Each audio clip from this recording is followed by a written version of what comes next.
बिस्मिल्लाहिर्रहमानिर्रहीम अस्सलाम वालेकुम। मैं हूं इब्रार हुसैन अस्तोरी और नाज़रीन, अडियाला जेल में कैदी नंबर 804 इमरान खान ने 2025 का अहम पैगाम दे दिया है। वकला से गुफ्तगू में बड़े अहम सवालात उठाए हैं, खासतौर पर उनकी हुकूमत गिराने और फिर डील की ऑफ़र के हवाले से नई जो है एक बेस छिड़ गई है। और इस पर इमरान खान ने कहा कि उन्हें डील की ऑफ़र की गई और अडियाला से जो है वो बनी गाला मुंतकिल करने के लिए राब्ते किए गए। ये क्या स्टोरी है, इमरान खान की अपनी ज़बानी सुनेंगे। इसके अलावा उन्होंने साबिक चीफ जस्टिस काजी फायद ईसा को भी तनकीद का निशाना बनाया। साबिक आर्मी चीफ जनरल बाजवा को भी उन्होंने शदीद तनकीद का निशाना बनाया। उसके बाद हुकूमत और पाकिस्तान तहरीक इंसाफ के दरमियान जारी मुज़ाकरात के हवाले से भी अहम गुफ्तगू उन्होंने की है। और फिर 9 मई और 26 नवंबर के हवाले से पाकिस्तान तहरीक इंसाफ के जो एहतजाज थे उस पर जुडिशल कमीशन और मुतालिबात के हवाले से भी अहम बातें की है। इसके अलावा इमरान खान ने ख़ास तौर पर जहाँ पर उन्होंने बनी गाला मुंतकिली के हवाले से बातें की हैं, वहीं पर उन्होंने CCTV फुटेज जो 9 मई के वाक़यात के ऊपर हैं उस मामले पर भी गुफ्तगू की। और फिर साथ साथ उन्होंने अमेरिका में ट्रंप की हुकूमत आने के बाद क्या उनका मौक़िफ़ है उस हवाले से भी तमाम तर तफसीलात सामने रख दी हैं। नाज़रीन, वीडियो की तफसीलात में जाने से पहले आपसे ये रिक्वेस्ट है, यूट्यूब चैनल मेरा ज़रूर सब्सक्राइब कीजिएगा ताकि नई वीडियोज़ आप तक पहुँच सके। और अगर कोई राय देना चाहे तो कमेंट सेक्शन पर ज़रूर बताएगा। तो चलते हैं, इमरान खान ने क्या गुफ्तगू की है वकला के साथ और अडियाला जेल से 2025 का क्या पैगाम दिया है, और इसके साथ साथ उनकी जो हुकूमत गिराई गई थी उस पर कौन कौन मुलविस था और उस पर सवालतकारी किसने की। और साथ साथ ये भी उन्होंने बता दिया कि 9 मई के वाक़यात की CCTV फुटेज और जो गुज़िश्ता रोज़ फ़ौज की जानिब से 19 PTI के कारकुन जो 9 मई के वाक़यात पर मुलविस थे, जिनको 2 साल की सज़ाएँ हुई थी, उनके हवाले से जो माफ़ी का ऐलान किया गया और वो बरी हुए, उस हवाले से भी इमरान खान का मौक़िफ़ सामने आ गया है। तो इमरान खान ने क्या कहा, ये तफ़सीलात आपके सामने रखता हूँ। अडियाला जेल में इमरान खान ने वकला से गुफ्तगू करते हुए कहा कि सबको नया साल मुबारक हो। 2025 हकीकी आज़ादी का साल है जिसमें घंटों पर आए इस जाली और फस्ताई निज़ाम को शिकस्त होगी इंशाअल्लाह। ये इमरान खान के अल्फाज हैं। फिर उन्होंने कहा कि इस अमराना दौर में शख्सी आज़ादियों के खात्मे, बुनियादी कानूनी हुकूक की पामालियों और इदारों की तबाही ने मुल्क के न सिर्फ समाजी व सियासी निज़ाम बल्कि कानूनी व माशी निज़ाम को भी दरहम बरहम कर दिया है। इसके अलावा इमरान खान ने कहा कि जिस बूंदे अंदाज में जो खालिद खुर्शीद के हवाले से गिलगित बल्तिस्तान के साबिक वज़ीर आला को जो 34 साल सज़ा हुई, उस पर मौक़िफ़ देते हुए कहा कि जिस बूंदे अंदाज में खालिद खुर्शीद को 34 साल कैद की सज़ा सुनाई गई, इससे साबित होता है कि मुल्क में रूल ऑफ लॉ का खात्मा हो चुका है और गैर एलानिया बदतरीन अमरीत का राज है। इसके अलावा कहा कि मुशर्रफ दौर में भी हम फ़ौज की मुदाखलत पर तनकीद करते रहे हैं, लेकिन उसके बावजूद हमें इस किस्म की जेबर व फस्तायत का सामना नहीं करना पड़ा। फिर वकला तहरीक से पहले भी हम फ़ौज की सियासी मुदाखलत के खिलाफ भरपूर तनकीद करते थे, लेकिन तब कोई एजेंसी अपने शहरियों को इस तरह से नहीं उठाती थी, छापे नहीं मारते थे, घरों से लोगों को नहीं उठाया जाता था। फिर इमरान खान ने कहा कि आईनी अदालतें बनाकर पूरे अदालती निज़ाम को तबाह किया गया और साबिक चीफ जस्टिस काजी फायद ईसा की बाक़ियात को अदालती निज़ाम का कब्जा दे दिया गया ताकि काजी की रवायात बरकरार रखते हुए अदालती फैसले GHQ के ज़ेर असर करवाए जा सकें। यानी वो कह रहे हैं कि काजी फायद ईसा भी GHQ की मर्ज़ी के फैसले करते थे और अब आईनी जो बेंच बनाया गया है वो भी GHQ के ज़ेर असर ही फैसले करवा रहा है। फिर उन्होंने कहा कि मेरे खिलाफ पिछले साल भी 4 गैर कानूनी फैसले दिए गए थे। सोमवार को अलकादिर केस का फैसला भी वैसे ही तवक्को कर रहा हूँ। ऐसे ही लाकानूनियत पर मबनी फैसले पूरी दुनिया में पाकिस्तान की बदनामी का बाइस बनते हैं, जबकि मिलिट्री कोर्ट जैसे फैसलों से पाकिस्तान में कानून की हुक्मरानी का खात्मा हो गया है। इसके अलावा इमरान खान ने कहा कि जिस मुल्क में कानून की हुक्मरानी न हो वहाँ कोई सरमायाकारी करने को तैयार नहीं होता।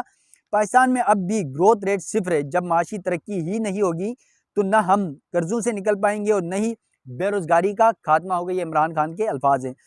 फिर इमरान खान ने कहा कि पाकिस्तान के फैसले पाकिस्तान में ही होंगे, क्योंकि कुछ दिन से ये बातें चल रही थी कि इमरान खान जो पहले एब्सोल्युटली नॉट कहते थे अब वो एब्सोल्युटली यस कह रहे हैं। तो इस पर उनका ये मौक़िफ़ है कि हम जो है किसी भी मुल्क के को ये नहीं मुदाखलत करने की इजाज़त नहीं देंगे कि वो पाकिस्तान के फैसले करें, बल्कि पाकिस्तान के फैसले पाकिस्तान में ही होंगे।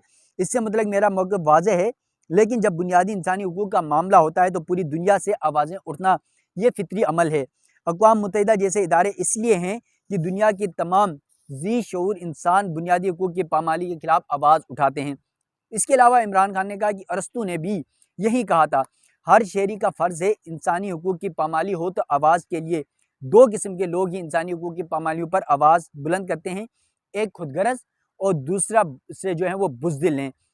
यानी वो आवाज़ बुलंद नहीं करते अपने हुकूक की पामाली पर, या तो वो खुदगर्ज़ होगा या बुज़दिल होगा। ये दो शख्स किसी भी इंसानी हुकूक के मामले के ऊपर, पामालियों के ऊपर आवाज़ बुलंद नहीं करते।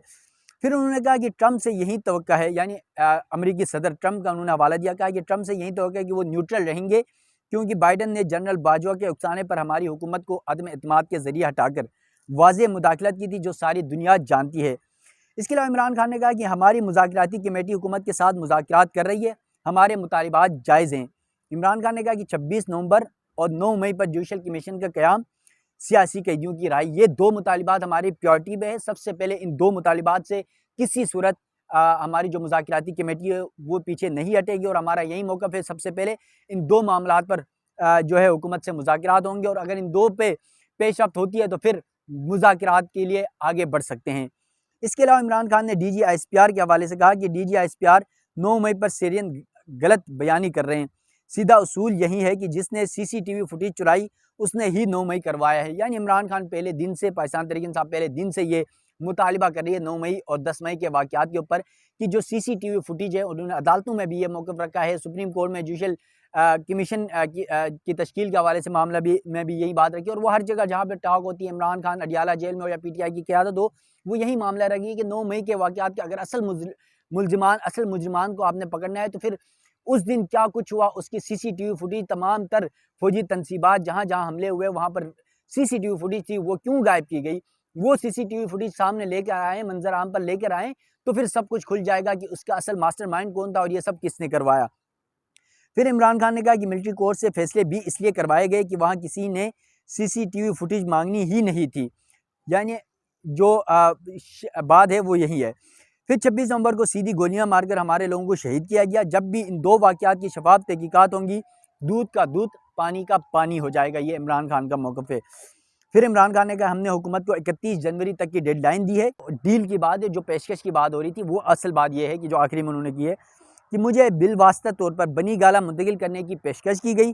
मेरा मौक़िफ़ वाज़ेह है कि पहले मेरे असीर कारकुनान और रहनुमाओं को छोड़ा जाए, उसके बाद मेरी बात होगी। अटक जेल में भी मुझे 3 साल तक बाहर भेजने की पेशकश की गई थी, यानी अटक जेल में भी पेशकश की गई थी कि आपको बैरून मुल्क भेज देंगे, लेकिन मेरा जीना मरना पाकिस्तान है। मैं आखिरी सांस तक मुल्क की आज़ादी की जंग लड़ूंगा और अपनी कौम से भी यही उम्मीद करता हूँ। ये इमरान खान का मौक़िफ़ है।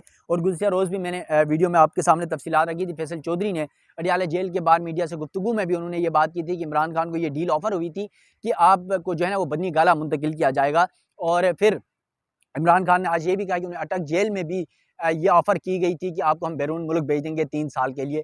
तो इमरान खान इस डील को वो खुद आज इस बात को कह रहे हैं कि उन्हें ऑफ़र की गई है कि वो बनी गाला मुंतकिल हो जाएँ, लेकिन सियासी जो पेशन गोइयाँ करने वाले भी यही कहते हैं कि अगले 2 से 3 महीने बहुत इंतहाई अहम है पाकिस्तान की सियासत के लिए, और ख़ास तौर पर पाकिस्तान तहरीक इंसाफ के लिए, क्योंकि बहुत सारे मामला सेटल होने जा रहे हैं। तो देखते हैं क्या कुछ होता है।